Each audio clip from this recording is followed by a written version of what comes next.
हरे राम राम राम हरे हरे. हरे कृष्ण कृष्ण ते कृष्ण लोक मोबाईल खेळायला लागले ना तर आपल्या गाण्याचा आवाज मोठा करायचा म्हणजे त्यांना उमजत नाही मग ते उठून जातात सोपे होय. पण हे म्हणतात आम्हाला आहे यांच्या मोबाईल खेळण्याकरता ते कमी करावं लागतं. जोरात आवाज गेला की ते बस ढोरं कसे आखल्याचे हे गुराख्याला माहिती.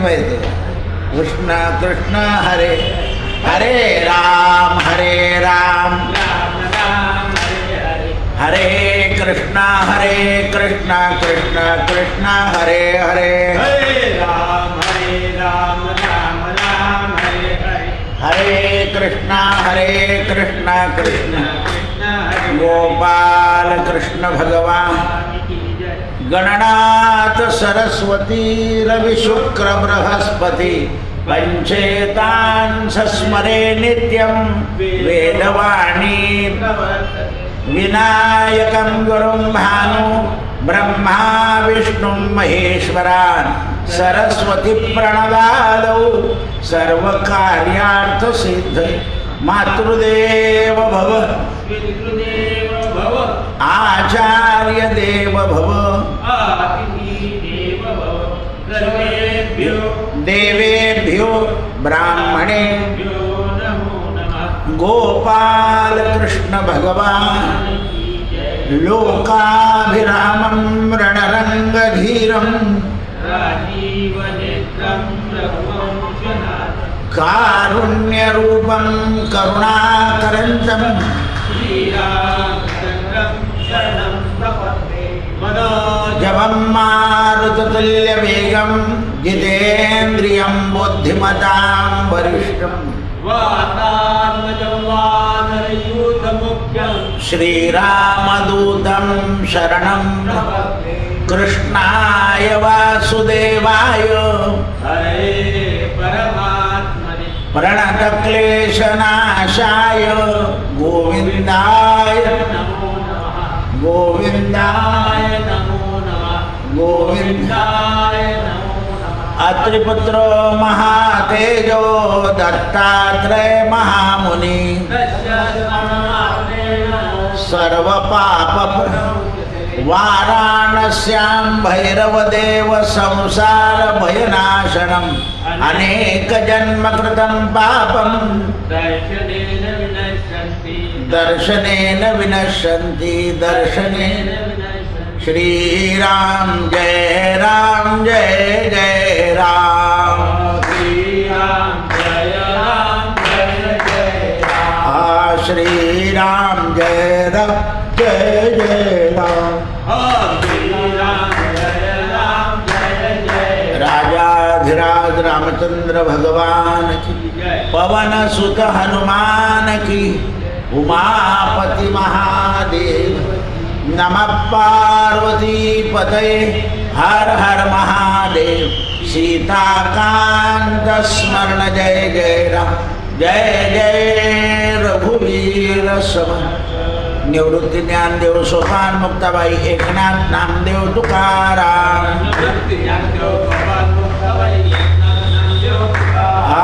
एकनाथ नामदेव तुकाराम एकनाथ नामदेव तुकाराम.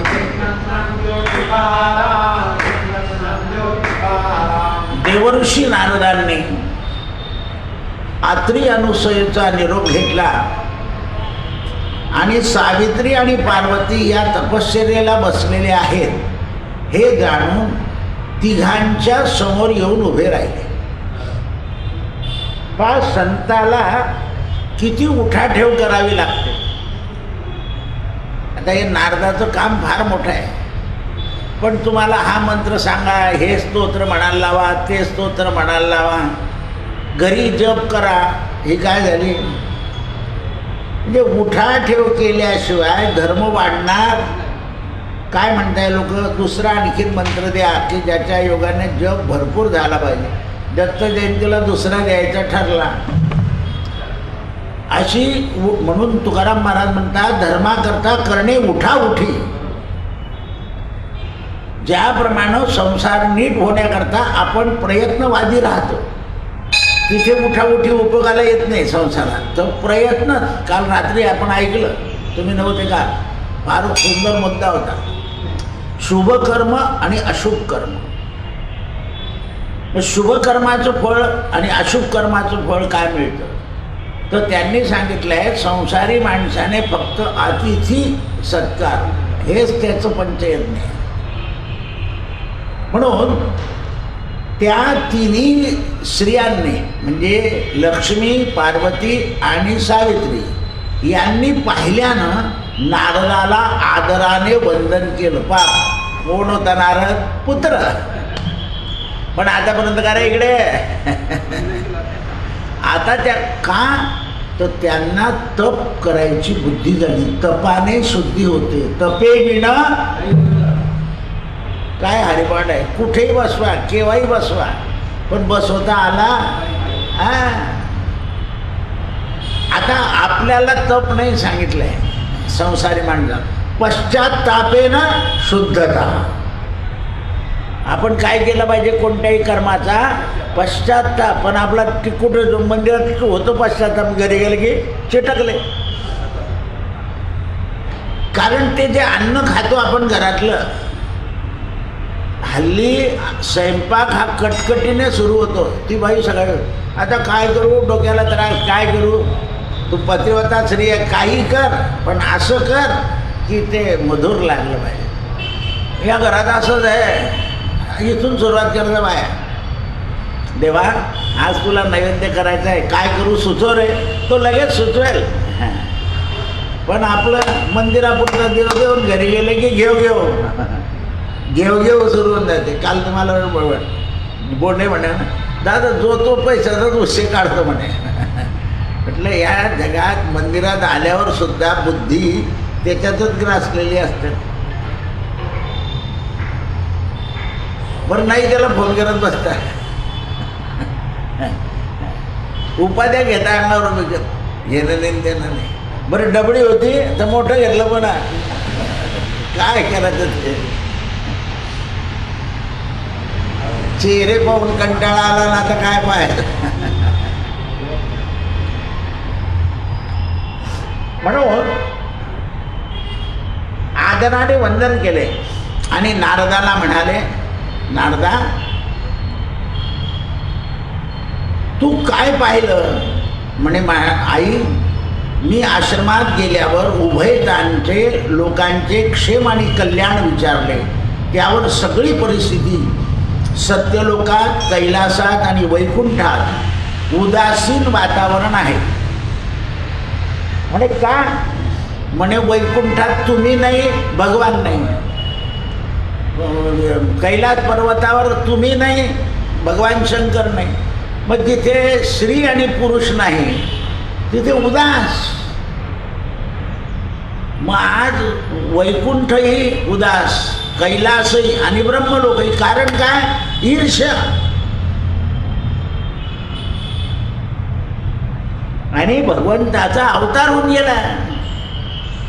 भगवंताने तुम्हाला तिघांना अज्ञानात ठेवलं आणि भक्ताचं वैभव असे म्हणे देव राहतात तुमच्यात.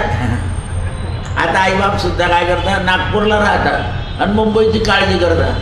त्याचं कसं, ही इथली सुरगा म्हणते खाता इकडचं आणि काळजी तिकडची. मुंबई मग त्यांच्यासमोर करायचे नाही ना. पण आपलं तर वरण खतखत शिस्त. असे जर मूर्ख आहे तर त्यांच्यासमोर आपण काही बोलायचं असं आहे. पण आपले त्यांना कळत नाही ना की यांचं प्रेम सगळीकडे हे त्यांना समजत. त्यांना दिराची, पुतण्यांची किंवा भावाची ईर्ष्या आहे. काय आहे? ईर्ष्या आहे. भावाने भावाला दिलं तरी बाईचं पोट दुखतं, कारण नसतं. पोरं सुद्धा म्हणतात ते कधी आपल्या बोलवता का? अरे पण तो त्याचा भाऊ आहे ना, तो पाहिजे ना, तुम्ही कशाला लुडबुड. त्यामुळे तुमच्या घरामध्ये कोणत्याही वेळा परिस्थिती आनंदात राहूच शकत नाही. कारण जिथे ईर्ष्या आहे त्यांचे भाऊ आहे, त्यांचे आई वडील पाहतील ते. पण निश्चिंत मनाने संसारात मनुष्य जगू शकत नाही, कारण लोभ हा डोळ्यात भरलेला असतो, काम डोळ्यात भरलेला असतो आणि क्रोध बुद्धीत असतो. एकदम भडकता. काय भडकता? एकदम भडकता. आता प्रत्येकाच्या घराची वस्तुस्थिती आणि परिस्थिती सारखी असू शकत, आणि परिस्थिती चांगली राहण्याकरता उभयतांमध्ये समज पाहिजे. हा त्यांचा विषय आहे ना, करू द्या त्यांना. हा पत्नीचा विषय आहे ना, तिला करू द्या. दोघांमध्ये समज असली की समज उमजून संसार होतो. संसार जो आहे तो समज उमजणे होतो. तू नुसतीच समज चालत नाही, उमजली पाहिजे की बा ते आता असं बोलले, आता का बोलले, तर परिस्थिती बदललेली हे समजलं पाहिजे आपल्याला. तेव्हा आता ते पण मोठ्या गप्पा करत होते आणि आता भावापुढे का बरं गुच्छ होऊन गेले? काय घाबरता त्याला? पगार जास्ती आहे ना, झालं. हे म्हणजे तुम्हाला उमज नाही आहे ना. आपला माणूस का बदलतोय, तर काहीतरी परिस्थिती नाही, त्यांची दाढच बांधून टाकता म्हणायचे. म्हटलं डॉक्टरकडून उपटून टाक, दाढ बांधून टाकता. हे लक्षात आलं पाहिजे. म्हणून दोघांमध्ये समज आणि उमज. अरे 50 वर्ष मराल टेकलं तरी येत नाही. का नाही येत? तर सत्संग नाही आहे. फक्त ईर्ष्या, राग, द्वेष यातलं चरित्र ऐकताय, यातलं चरित्र ऐकताय. या गंधर्वांजवळ एवढाले पैसे आहे बघा, तरी त्यांचे आईबाप ते वागवत नाही. म्हणजे मग पैशाने आईबाप वागवलं जातं का? असं आहे. बरं, जे गंधर्व वागवतात ते काय म्हणतात, कुठे आमचं करतात, ते नोकराला लावतात. आता त्यांचे धंदे जर आहे गेले ते तर 8 दिवस चालले जातात त्या सिनेमा सृष्टीत, तर ते आता तुमच्याजवळ राहतील कधी? एवढी समज सुद्धा आईबापाला आली. म्हणून समज आणि उमज ही आली पाहिजे. व्यवसाय करणारा नवरा आहे, तो जास्त वेळ घरात राहूच शकत नाही, त्याला व्यवसाय करता बाहेर जावं लागतंच. ही उमज आली पाहिजे. उलट आईने सांगायला पाहिजे, नाही रे, ते घरी नसताना वेडेवाकडं वागायचं नाही, त्यांच्यासमोर भले वागा, कारण त्यांना कळालं तर त्यांना त्रास होईल. अशी आहे, तुझ्या बापाला सवय फिरायची, बटाक भावाने असं म्हणते ती. मग ती तुळजापूरची भवानी आहे, कलकत्त्याची काल भवानी, तुळजापूरची माता रमणी आणि कोल्हापूरची फक्त महालक्ष्मी. तरी जाऊन आले 3दा. असं फिरून काही होणार नाही. बहुहिंडता सौख्य होणार नाही. कुठेतरी स्थिर झालं पाहिजे मनुष्य. केल्याने देशाटन केव्हा? तरुणपणात. म्हातारपणात काय? उठले सुटले चालले पंढरपूर, उठले सुटले चालले पंढरपूर. काय पंढरपूर इथे झालं पाहिजे. पांडुरंगा हे रात्री स्वप्नामध्ये जाशील कुठे? त्याला वाढवलं पाहिजे. मी आलो इतक्या वेळा तुझ्याकडे, आता तू ये. बरं, तो अनेकांकडे जातो. त्या कर्माबाईला म्हणे मला भूक लागली उरको, म्हणे आंघोळ, जाऊ दे ते आंघोळ बिंघोळ. जसा मुलगा म्हणतो ते आई जे असेल ते, काही नाही तो पापडाचा चुरा करून दे, चाल. आईच म्हणते पुढे घेऊन ये. कुठे पापड काढायला होता आता? आजी बी पुढ्यात देते हल्ली. हां, आजी बी सोबी राहिली. नाही तर आजीला प्रेम होतं नातवांना करून खाऊ घालायचं. आणि त्यामुळं अनुसयेला अति दुःख झालं की माझ्यामुळे या 3 स्त्रियांना तपश्चर्याला बसावं लागलं. तिनं आत्रींना विचारलं, म्हणे ही तुझी इच्छा नाही, माझी इच्छा नाही, ही इच्छा परमेश्वराची आहे.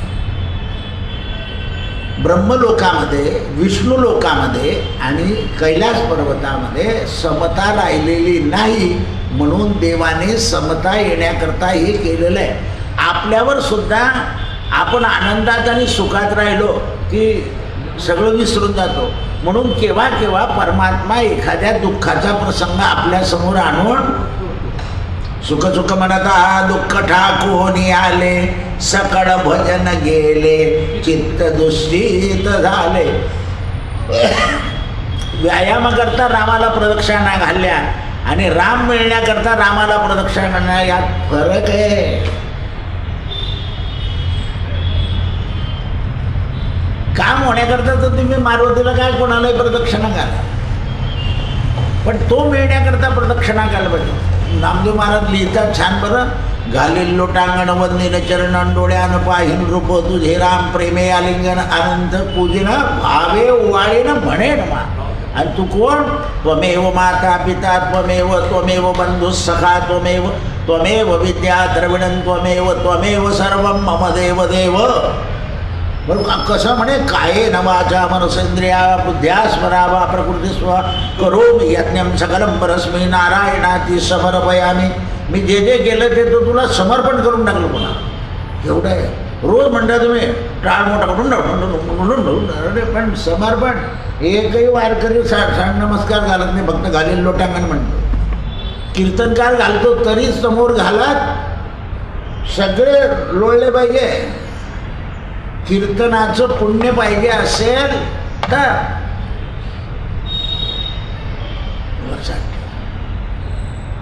आज मला कोणी म्हणे ना, जसा देवावर झेंडा झडकला तसा आपल्या घरावर बी झडकार पाहिजे.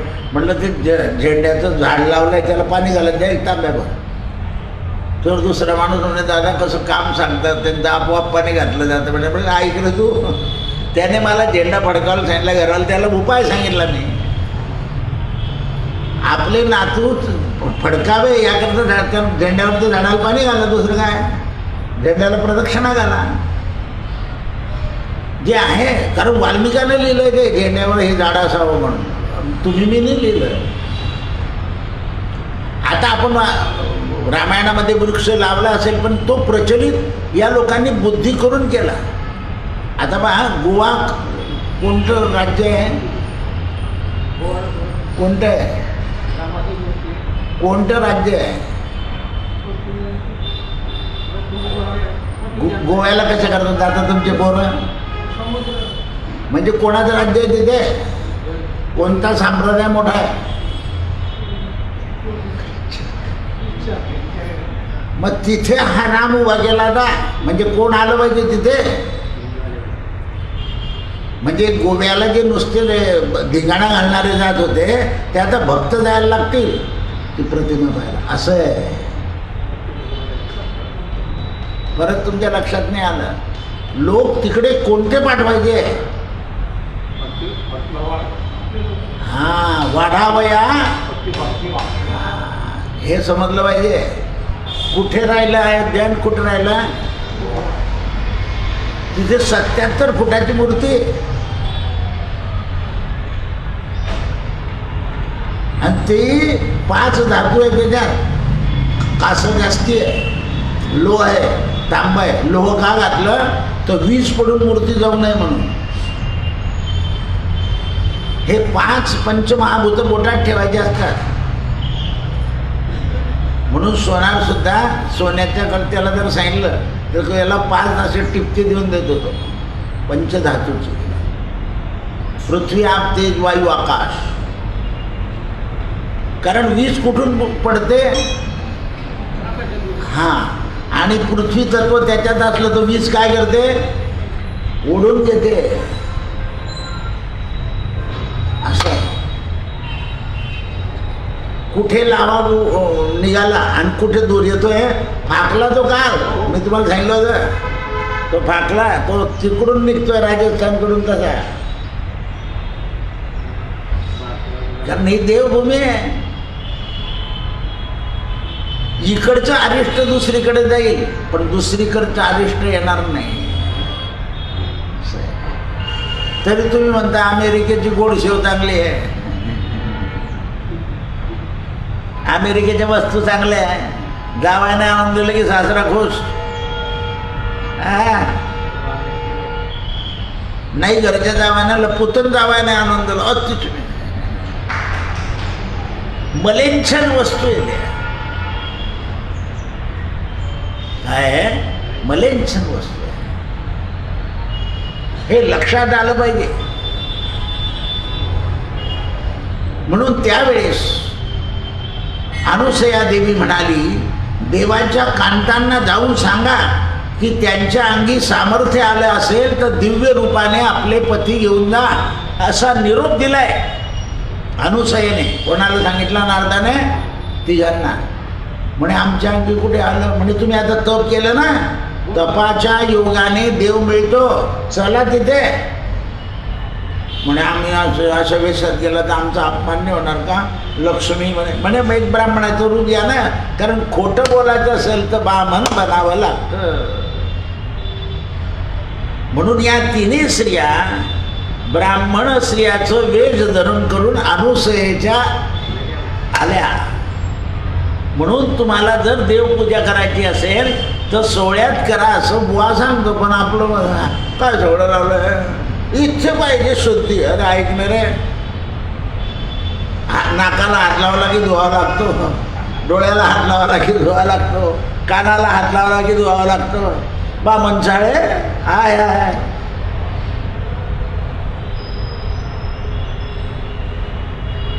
असं आहे ते. कोरोनामध्ये कशी धुत होते? नाही रे बापा, काही झालं तर याकरता शुद्ध होऊन देवाची पूजा करावी लागते. किती लोकांना पाय धुवायचा कंटाळा येतो, तिथे नळ वाहतो चांगला, पण नाही धुवू शकत. इकडे पाहिजे होता म्हणजे, का बरं इकडे पुढे गेले तर? पण ते पवित्र होऊच शकत नाही ते. आणखी चप्पल घालून मागे असं आहे. आम्हाला का सांगावं लागतं? तर ते चुकीचं आहे ना. ते बुडी तसे जन न देखवे डोळा, मारी तसे बोम ऐकती काना, ऐसे ते जन शेंदडीची. तुकोबाराय म्हणतात की त्यांचं नशीबच तसं आहे. आई वडील सांगतात पण पोरांचं नशीब करायचं बसेल तर ते आई वडिलांचं ऐकतच नाही. मग कोणी साडू सासरा हां त्यांचं ऐकतात. ते कधी गडावर नेहमी जातात. तुझा बाप बी वर्षातून एकदा जातो ना गुच्छ पैसे. बाबा पंढरपूरला जाऊन येडे झाले आहे. मंदिरात जाऊन जाऊन त्यांची बुद्धी बळकट झाली. ते काही काही सुना म्हणतात ना, ऐकणे फार बोर करतात.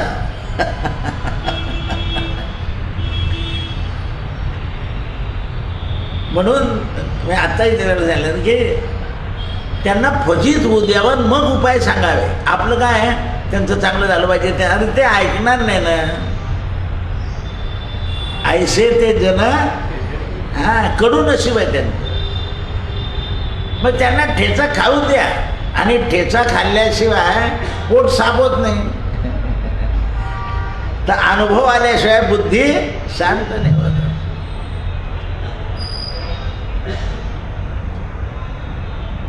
तुम्ही दिव्य रूपाने जा, पुनश्च वंदन करा. आणि अशा प्रकारे नारदाने स्वतःकडे अज्ञान घेतलं. तिन्ही देव कसे बालक झाले आहे. अनुसयेने माझ्याजवळ गोड कौतुक केलं, मी पाहिलेलं आहे. तुम्ही सिंहाचल पर्वतावर चला. नारदाचं भाषण ऐकून तिघींना आनंद झाला, मनात शंका उत्पन्न झाली आणि आपसात कुजबूज करू लागल्या. कारण शंका येणार, आणि तिने जर आपल्याला ओळखून घेतलं तर मग आपली इमेज जाईल. आणि पातप करून सुद्धा काय आपल्या जाऊचं आपलं भांडण झालंय, पण आपलंच घर आहे ते. काय आली आली काय म्हणायला आली, नाक घासावर घातलं. तुम्ही आपलं मानत नाही म्हणून तुम्हाला जायला किंतु येतो, परंतु येतो. मुलगी आणि जावाई जर भांडण करून गेले ना तर यायला फोन करा. गावा ते काय गरम होऊन गेलं ते पहा, पोचल्यावर फोन करा. तो बापच काय म्हणतो झालं, फोन करते पोचल्यावरून त्यांचा दोनदा फोन येऊन गेला. काय बावळटपणा लावलाय, घराचं नाव घालवतो का? त्याचं बाबतीचं कान उघडतं. पण आपण व्यायाशी संबंध म्हणून नेहमी संबंध कोणाशी ठेवावा? व्याही यला व लावलाय, आपण तर व्यायावर खोली मारतो आणि आपणच जातो.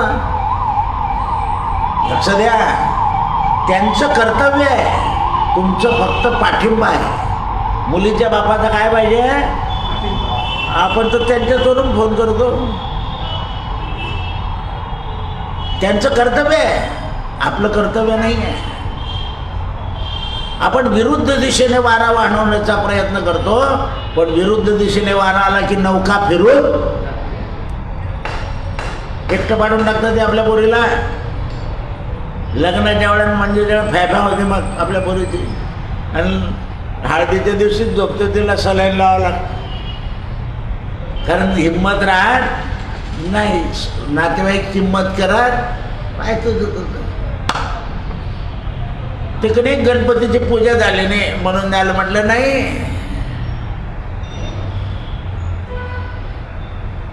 कार्याला सगळे आले पाहिजे, कार्यात सगळे मिसळले, नुसती भेळणी खायची. कार्य कोणं मानिले सगळ्यांनी मानलं पाहिजे. माझ्या मावस भावाचं लग्न आहे, माझ्या चुलत भावाचं लग्न आहे, माझ्या आते भावाचं लग्न आहे. तुम्ही जर एकल गोरे राहिले तर लोक येतात आणि प्रेझेंट देतात रस्ता. बरं तुम्ही तितके पक्के झाले, पैसे दिले ना, द्या देवशन तर जेवण, नाही देवशन तर नको जेवू. पण अन्नदानाचं पुण्य झालं नाही हे तुम्हाला समजलेलं नाही. आपल्याकडे लोक जेवढे जेवतील तेवढं आपल्या बाजूला काय जमा होईल? पुण्य. हे जर जमा झालं असतं तर तुमची वाणी उद्धट झाली. म्हणून लग्नाच्या आधी जसं हे इलेक्शनवाले लोक हुशार असतात. आता बा इलेक्शन सुरू झालं ना, तो त्या गल्लीतला मेंबर काहीच करणार नाही. लग्नाच्या ठिकाणी, मराच्या ठिकाणी पानं उचलीन, हुशार असतं ते. नंतर फिरून ते पाहते, आपण भाऊ आले, कांदा लावला त्यांनी, म्हटलं अहो जरा एकदा मत मिळू दे. असं आहे, हे लक्षात आलं पाहिजे आपल्याला. जन हे दिल्या घेतल्याचे, आप तर लोक दिल्या घेतल्याचे नसता. नाही रे त्याचं लग्न पार पडलं, जाऊ दे, काही बोलू नको. सगळ्यात लग्नात परिस्थिती सारखी नसते. नारदाचं बोलणं ऐकून तिघांच्या मनात शंका उत्पन्न झाली. कुजबूज करू लागल्या. पती राजांना परत आणण्यासाठी युक्ती केली पाहिजे. आणि नारदाला विचारून, नारदा काय निर्णय घ्यायचा त्वरित घ्या, तर्क करू नका, आपल्या पतिराजांना परत आणा. असे बोलून नारदांनी तिघांचे दर्शन घेतले, त्यांच्या पायावर डोकं ठेवलं आणि तिघ मातांना नमस्कार केला. म्हणजे भाऊ मी याच्यात काही संबंध, आता तुम्ही तुमचं पहा कधी संत अलिप्त होऊन जातात. मी सांगून चुकलो तुम्हाला, तुमचं प्रारब्ध तुम्हाला करू देईल की नाही हे सांगता येत. म्हणून प्रारब्ध माझे, पण तुम्ही सुद्धा ऐकून घरी गेल्यानंतर जाऊ द्या हो काय खरं आहे, जेवढं ऐकलं तेवढं वागलंच पाहिजे असं कुठे लिहिलं. म्हणजे तुमच्या प्रारब्धाने तुम्हाला धक्का. असं आहे, ते प्रारब्धच आपल्याला ठोकतं. ते बुद्धीलाच बरोबर कव्हर करतं. निर्णय घेताना हे करतं.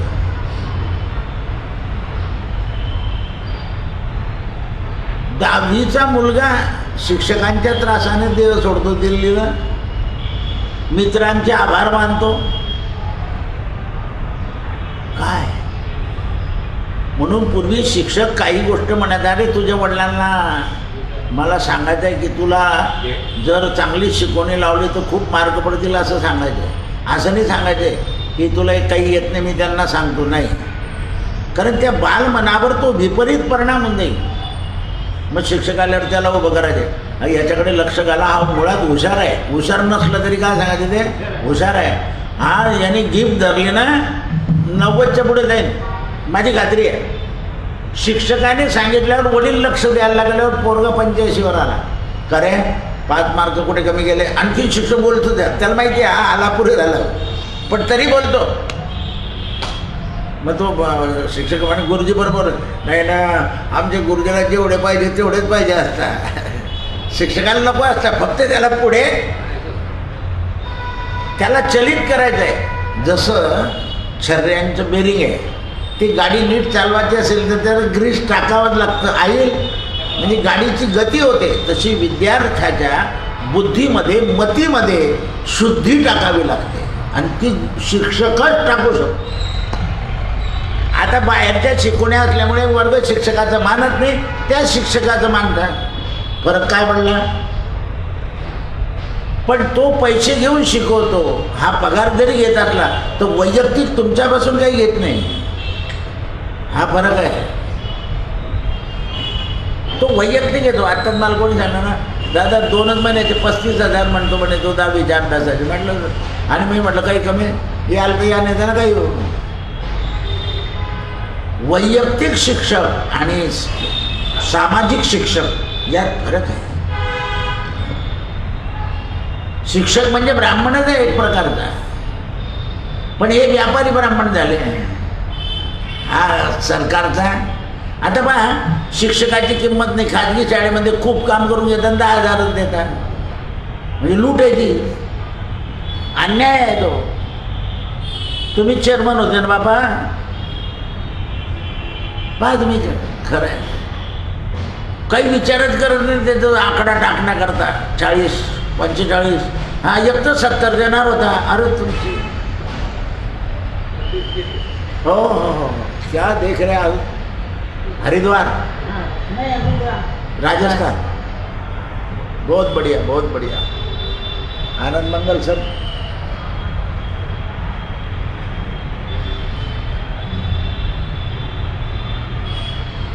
नाईलाजाने बहुत हो गया, बहुत हो गया.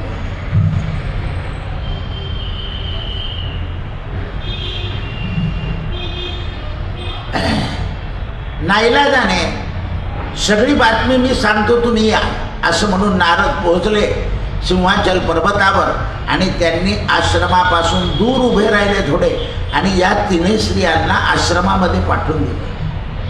नारदाशिवाय आश्रमामध्ये प्रवेश करण्याची तिघांची हिंमत होई ना. तिघही राण्यांची, आपल्या देवपत्न्यांची हिंमत होईना आत जायची, कारण त्यांनी तिची ईर्ष्या केलेली होती. जिथे आपण दोषावर वागतो तिथे जायची इच्छा होत, म्हणून आपल्या नातेवाईकात कोणाचे दोष पाहू नये. नातेवाईक आहे ना, कार्याला गेलंच पाहिजे, तो असा आहे तो तसा आहे, नाही आपला आहे तो तिथे रमायचं, किती गमायचं, काम करायचं, पण जास्त मजा नाही घ्यायची. पण जाऊ नये असं नियम नाही आहे. तो नातेवाईक आहे, संबंध आहे, सगा आहे, सोयरा आहे. सोयरा सुद्धा कसाही असो, तो कसाही वागो, आपण जायचं. मान आपल्याला माहिती आहे ना, तो मान देणार नाही, नाही देणार, पण आपलं कर्तव्य करायचं. असं झालं तर जगातलं रुसणं फुगणं कमी होईल. नाही ते आले बरं, अरे मान सगळ्याच ठिकाणी मिळतो का? मान सुद्धा कोण देतो? जो सद्गुणी आहे तो मान देतो, दुर्गुणी मनुष्य मान देऊ शकत हो. म्हणून मान पान आहे शब्द, मान पान राहिला वादा शेवटचा. आणि शेवटी काय करावं लागतं? लाल लाल करावं लागतं एकमेकाचं. म्हणून त्यावेळेस घाबरत घाबरत पुढे गेल्या, गुप्त रूपानं तेथे राहिल्या. अनुसयेला कळालं, नारद मध्ये गेले एकदम, म्हणजे आईसाहेब कुणीतरी 3 स्वाष्णी आल्या. हिला आनंद झाला. 12 वाजता माझ्या घरी स्वाष्णी आल्या म्हणून पूजेचं ताट घेऊन गेले, त्यांचे पाय धुतले, हळदी कुंकू लावलं. या अनुसयाने ओळखलं, या 3 स्वाष्णी म्हणजे कोण आहे? ब्राह्मणाच्या रूपात गेल्या होत्या. म्हणे ओळखून घ्या तुमचे. अरे अनुसयेने आपल्याला ओळखलं म्हणजे हिच्या मनात आपल्याबद्दल द्वेष नाही, त्यांच्या मनातला द्वेष निघून गेला. सत्संगतीने तुटती कुबुद्धी, सत्संग झाल्या बहुसाल सिद्धी. आजपर्यंत जेवढ्या सिद्ध्या झाल्या आहे तेवढ्या सत्संगानं झालेल्या आहे. म्हणून काय सांगतात संत, सत्संगतीचा महिमा कळेना, सत्संग कोठे श्रमल्या मिळेना. सत्संगतीचा महिमा कळत नाही आपल्याला.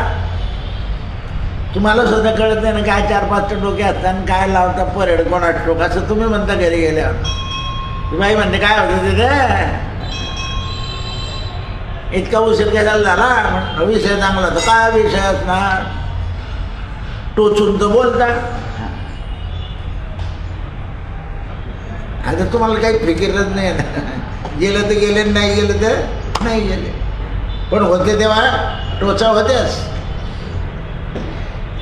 म्हणून हे ऐकून तिघांना पुन्हा विचारात पडल्या आणि शेवटी बराच वेळ झाल्यावर गरीब ब्राह्मणांच्या स्त्रियांनी आपलं रूप टाकलं आणि प्रकट झाल्या. गरीब माणसाला कोणालाच जास्त वेळ आवडत नाही. जो तो म्हणतो गरिबी गेली पाहिजे, गरिबी गेली पाहिजे. सरकार गरिबी हटवून थकून गेलं, पण गरिबी ते घोष वाक्य जसं तर तसंच आहे. कारण कर्तव्यशील माणसं नाही आहे ना. पूर्वी मदत घ्यायला लाज वाटायची, आता खोटी मदत घेऊन टाकला. हे पण तुम्ही बायांनी पैसे घेऊन गेले, आता परत करा. आता हे काय थापा मारताय, आता हे इलेक्शन आहे ना, नंतर ते द्या, म्हणजे मग आम्हाला दे आणखी, हे आणखी पहा. असं आहे. 3 तिघाडा काम बिघाडा. म्हणून बघतच राहिल्या. अनुसयेने मात्र तिन्ही सुवासिनींचा आशीर्वाद मागितला. या तिन्ही सुवासिनींनी अनुसयेला नमस्कार केला. अनुसयेने लगेच आशीर्वाद दिला, सौभाग्यवती, म्हणजे यांच्या लक्षात आलं आपले पती परत मिळतील. लक्षात ठेवा, सौभाग्य, चांगलं भाग्य. मग चांगलं भाग्य, पतीचं वागणं चांगलं, मुलांचं वागणं चांगलं आणि आरोग्य चांगलं, हे 3 ज्या स्त्रीला मिळाले आहे तिचं नाव सौभाग्य. चांगलं भाग्य, पुत्र, पती प्रेमात, पुत्र आज्ञेत. काही लोक म्हणतील सोना, म्हटलं त्या तुमच्या नशिबानं आल्या आणि तुम्ही धन्य झाल्या. त्या सुद्धा नशिबाने येणार ना.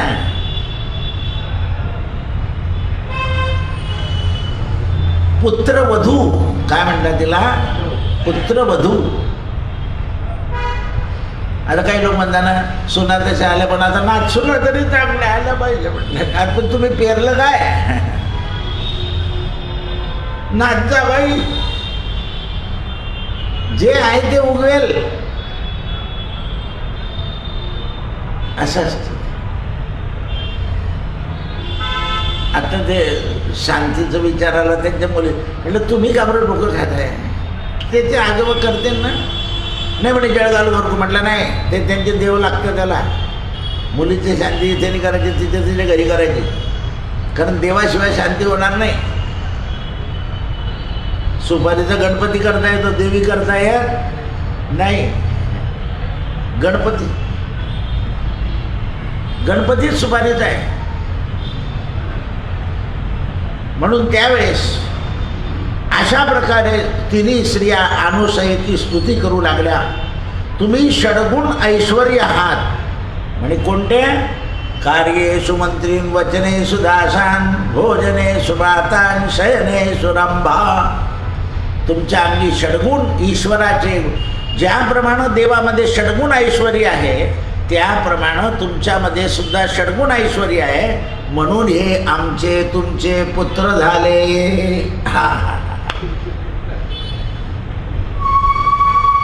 आमचे पुत्र तुमचे झाले, आमचे पती तुमचे पुत्र. अशी ही उद्धाराची गती. अशा प्रकारे आमचे हे प्राणप्रिय आहे. नारदाने आम्हाला सांगितलं की वैकुंठ, कैलास आणि ब्रह्मलोक उदास आहे. हा जाऊन आला. आम्ही तपाला गेलो होतो तर सासूबाई आम्ही नमस्कार करतो, तुम्ही आम्हाला सौभाग्यवती आशीर्वाद दिला आहे, आमचे आम्हाला परत द्या. नमल्या. म्हणून सासू कशी असो, तिने पाय मागे सरकवले तरी रोज नमस्कार करायचा. त्या नमस्काराच्या योगानं तिच्या मनातलं क्रोध आणि द्वेष निघून जातो कालांतराने. बरं, तशी पाया पडू देत नसेल तर आणखीन एक उपाय आहे. पाण्याचं भांडं ठेवायचं, पाया पडायचं. चहा ठेवायचं, पाया पडायचा. जेवण ठेवलं की पाया पडायच्या. म्हणजे ते पाया पडलेलं खाऊन खाऊन तरी सासूची बुद्धी ठिकाणावर. आता तुमच्या तर गेल्यावरती तुम्ही नीट राहा. सुनांकडून धर्म करायला लावा, देव करायला लावा, अमुक करायला लावा, त्यांच्याकडून करून घ्या. कारण सत्संगाशिवाय आणि उपासनेशिवाय बुद्धी सुधरत नाही. विकल्प नवऱ्याचा सोडियला म्या संग, आईचा जोगवा जोगवा जोगवा मागेन, हाती बोधाचा बोधाचा झेंडा म्या धरेन. बोध घेतला पाहिजे. निजबोधाया रामा. अशा प्रकारे बराच वेळ भाषण सुरू झालं. एकीकडे अनुसया देवीनं, दुसरीकडे मातांनी परस्परांनी भरभरून तिची स्तुती केली. तेवढ्या वेळात अनुसयेनं अत्री ऋषीला सांगितलं, सुना आल्या, जरा उठा, त्यांना तुम्हाला नमस्कार करायचा आहे. अत्री ऋषीने नुसती खून केली आणि अत्री ऋषी आल्यावर तिन्ही देव्यांनी नमस्कार केल्यावर कमंडलूतलं पाणी फेकलं. तिन्ही देव स्वरूपाला लावला. अंशातने दुर्वास बाजूला, चंद्र बाजूला, दत्तात्रय बाजूला आणि हे बाजूला. जसं मंथन केल्यावर लोणी एका बाजूला, त्याप्रमाणे देवांचं देवत्व बाहेर. तुमच्या मनातले ईर्ष्या राग द्वेष गेले की देव प्रगटला. प्रगट गुह्य बोले विश्वब्रह्मची गेले. गुह्य कळायला पाहिजे तुम्हाला. म्हणून भगवद्गीता इति गुह्यतम सांगितलंय. पण आपण नको काय करून टाकला, कचरा. काल पंतप्रधानाबरोबर 1,00,000 लोकांनी 15वा अध्याय म्हटला. मध्वाचार्यांच्या आश्रमामध्ये 1,00,000 लोक होते. 15वा अध्याय परिपूर्ण म्हटला. ते पण वाचवत होते स्वतः. म्हणून त्यावेळेस अनुसयेची त्यांनी भरभरून स्तुती केली. देव प्रगट झाले आणि देवांनी काही न पाहता आत्री अनुसयांच्या पायावर डोकं ठेवल्यावर तिन्ही देवा पळत आल्या आणि जोड्याने नमस्कार केला. म्हणून जोड्याने नमस्कार करण्याचं विशेष फळ असतं, विशेष गुण असतो त्याच्यामध्ये. पुत्रवधू आणि पुत्र दोघांचा. ते आनंदाच्या वातावरणाने त्यांचा अभिमान नष्ट झाला. अनुसयेची नम्रता आणि अनुसयेचे षडगुण या कुठल्याच संदेह राहिला नाही. शेवटी बाळांनो, पूर्वत अनुसयेची विनंती ऐकली आणि आत्री ऋषीची संमती घेऊन तिन्ही देवांनी अनुसया आत्रेला प्रदक्षिणा केली. लक्षात ठेवा. त्यांचं पाहिल्यावर सावित्री, पार्वती आणि लक्ष्मी यांनी माता पितांना प्रदक्षिणा केला आणि दत्तात्रयांनी गुरु म्हणून प्रदक्षिणा केली आणि पद सुरू झालं त्या दिवसापासून. धन्य हो प्रदक्षिणा सद्गुरुरायाची. भगवान स्वतः प्रदक्षिणा करताय अत्री ऋषीला, दत्तात्रय. कारण मौंज करून गायत्री मंत्राचा उपदेश दिला. बापाने गायत्री मंत्र दिल्यावर दुसऱ्या महाराजला आणखी गुरु करतायत असं आहे. गायत्री मंत्रासारखा श्रेष्ठ मंत्र असल्यावर सुद्धा ब्राह्मणे ब्राह्मणत्व गेले, गायत्री सोडून मंत्र भजले. समर्थ लिहितात असं आहे. मंत्रच म्हणणार नाही. तुमच्यावर साईबाबाची, गजानन महाराजांची किंवा स्वामी समर्थांची कृपा केव्हा होईल ब्राह्मणावर? ब्राह्मण जेव्हा गायत्री मंत्राचा जप प्रामाणिकपणे करेल तेव्हाच कृपा होईल. नाही तर पोरं होऊन जातील, हे म्हणून देईल, तो ऐकणार नाही, मग तो आजारी राहील, त्याची शांती. तुम्ही जर गायत्री मंत्राचा जप केला, 3 अर्घ्य दिले, तरच तो संत तुमचं हे दुःख काढेल. ब्राह्मणाचं बरं, इतरांचं नाही. कारण मुख्य ब्राह्मणाला गायत्रीच 28 शब्द आहे, लक्षात आलं पाहिजे. म्हणून ते म्हणतात, देव झाले, आकाशातून पुष्पवृष्टी झाली, सगळ्यांना आनंद केला आणि आजपासून तिन्ही देव्यांचं सासर म्हणून सिद्ध झालं. सिंह पर्वत सासर झालं. कुंडली वरदा हरी विठ्ठल श्री ज्ञानदेव तुका गोपाल कृष्ण भगवान सत्यगुरु राये कृपा मज केली, परिणाय घडली सेवा काही.